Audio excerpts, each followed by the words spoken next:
কে? মায়েরা খেয়াল করে শুনেন, আপনাদের ড্রেস কেমন হবে?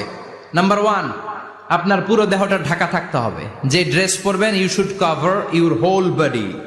শুধু হাতের এই দুই কবজি আর চেহারা খোলা রাখতে পারবেন, তবে চেহারা ঢেকে রাখা উত্তম। একজন মহিলা বোরকা পড়ছে কিন্তু চেহারা খোলা, তার হেজাব হয় নাই, পর্দা হয় নাই, এটা বলা যাবে? কিন্তু উত্তম হচ্ছে চেহারা ঢেকে রাখা, কারণ চেহারা সৌন্দর্যের রাজধানী। Face is the capital of beauty, ঠিক কিনা? চেহারা দেখলাম তো সব বোঝা গেল, ঠিক কিনা? কেমন মাধুর্যতা আছে, দেখতে কেমন সুন্দরী কিনা সব বোঝা যায়।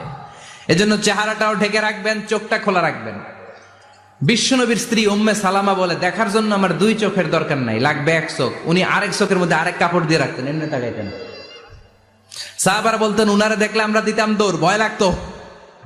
চোখ একটা দেখা যায় আর একটা খোলা, ওনারা দেখে আমরা এদিক সেদিক পালিয়ে যেতাম।